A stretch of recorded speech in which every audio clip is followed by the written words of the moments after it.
मुल्क के अलग अलग रियासतों में हुए इंतखाब के दौरान मिली नाकामी के बाद भी ओवैसी मायूस नहीं है। मुल्क में जारी तीसरे महाज के चर्चा के बीच ओवैसी ने चंद्रशेखर राव के साथ जाने का इशारा दिया है। हालांकि इस दौरान उन्होंने कहा कि वो किसी के गुलाम नहीं हैं, लेकिन उन्होंने सीएम केसीआर के कामों की जमकर तारीफ की। विपक्ष की एकता को अगर आप बात कर रहे हैं तो आपको ये बात समझनी चाहिए कि हम आपके गुलाम नहीं हैं, कि आप हमारे कोई स्कूल के मास्टर नहीं है कि हम आपके फैसले पर सर झुका लेंगे।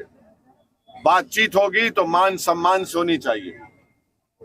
अगर आप मान सम्मान से बातचीत करेंगे तो सब बातचीत होगी। अगर आप बोलेंगे नहीं मैं ही खड़ा हो जाऊंगा, मेरे पीछे आके खड़े हो जाओ, अरे भाई साहब, कभी आपने अपने गिरबान में झांक कर भी देखा कि कितने छेद आपने सेकुलरिज्म के नाम पर मारे हैं? कभी वो भी तो देख लीजिए। नीतीश, केसीआर, ममता, इनमें से किसकी पहल आपको ठीक लग रही है? देखिए, केसीआर ने तेलंगाना में काम किया। केसीआर ने तेलंगाना की जनता से जो वादे किए किसी हद तक उसको पूरा किया। तेलंगाना एक लैंडलॉक्ड एरिया है, मगर देश का सबसे ज्यादा per capita income, gross state domestic product Telangana का है। बिहार के किशनगंज में असदुद्दीन ओवैसी ने बीजेपी और आरजेडी पर जमकर निशाना साधा है। ओवैसी ने कहा कि बीजेपी और आरजेडी में कोई फर्क नहीं है, दोनों राम और श्याम की जोड़ी की तरह हैं। इस मौके पर ओवैसी ने कहा कि तेजस्वी यादव दौलत के बूते पर हमारे 4 एमएलए को खरीद लिया। महाराष्ट्र का हवाला देते हुए ओवैसी ने कहा कि उद्धव ठाकरे की सरकार चली गई और सेकुलर पार्टियां शोर मचाती रही। वहीं जब आरजेडी ने उनके एमएलए खरीद लिया तो सभी खामोश रहे। ये तो दौलत के बलबूते पर उन्होंने हमारे 4 एमएलए को खरीद लिया।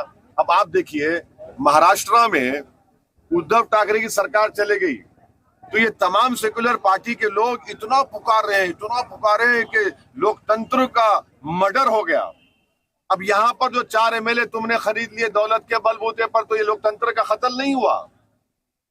यानी तुम्हारी लड़ाई सिर्फ सत्ता की है और तुम इस बात को बर्दाश्त नहीं कर सकते कि अख्तरुल ईमान एक नेता बन के उभर रहा है बिहार में, तो तुम उसको रोकना चाहते हैं।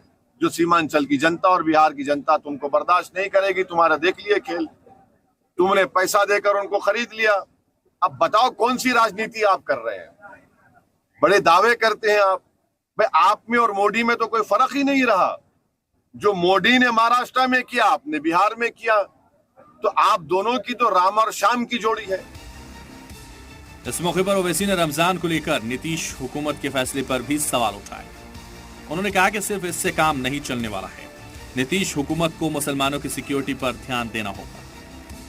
हम जब रोजा रखते हैं तो नीतीश कुमार या तेजस्वी यादव के नहीं रखते। हम रोजा इसलिए रखते क्योंकि अल्लाह सुब्हानहू व तआला ने मुसलमानों को यह कहा कि रोजा रखो, और वो फर्ज है हर सेहतमंद मुसलमान के लिए।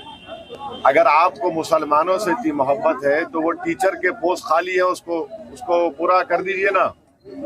मदरसा बोर्ड का चेयरमैन बनाइए, माइनॉरिटी कमीशन का चेयरमैन बनाइए। आपको मुसलमानों से इतनी मोहब्बत है तो फिर आपने वो 8 साल के बच्चे रिजवान को 8 दिन अपनी माँ से दूर क्यों रखा? अगर आपको मुसलमानों से मोहब्बत है तो फिर ये गाया समस्तीपुर में मॉब लिंचिंग के जो वाकयात हो रहे, रुकाइए उसको। वैशाली में एक मुस्लिम लड़की को, गुलनाज को, पानी में डुबो कर मार दिया गया और आपका मुस्लिम विधायक वहां पर जाता नहीं है डरने के लिए, डर कर है कि मुसलमानों के ये मसले हैं, आप इन मसलों को हल करिए। इंतखाब के दौरान ओवैसी अक्सर मुल्क के सभी रियासतों में सरगर्म हो जाते हैं, लेकिन इंतखाबात के बाद उनका ध्यान उन रियासतों पर नहीं रह पाता। अब देखना है कि आने वाले आम इंतखाब में ओवैसी का क्या रुख रहता है। ब्यूरो रिपोर्ट, जी मीडिया।